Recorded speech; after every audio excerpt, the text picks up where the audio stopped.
A key measure of U.S. inflation out Wednesday showed consumer prices in October surged at their fastest pace in more than 30 years.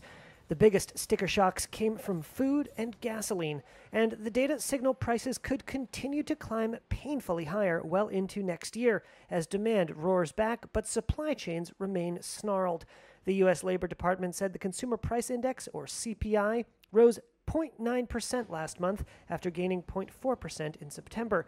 Compared with 12 months ago, the CPI accelerated 6.2%. That's the largest year-on-year advance since November 1990 and followed a nearly 5.5% jump in September.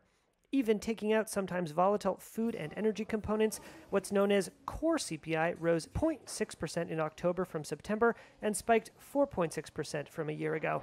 Inflation is heating up again after governments poured trillions of dollars toward pandemic relief, fueling demand for products and leaving supply chains overstretched. Supply constraints have been larger and longer lasting than anticipated. The Federal Reserve last week restated its belief that current high inflation is, quote, expected to be transitory. It remains the case that the drivers of higher inflation have been predominantly connected to the dislocations caused by the pandemic. But most economists are skeptical.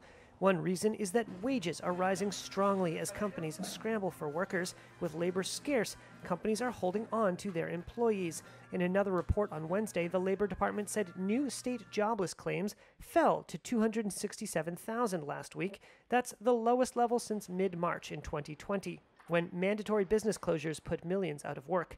The report was published a day early because the U.S. federal government is closed on Thursday for Veterans Day.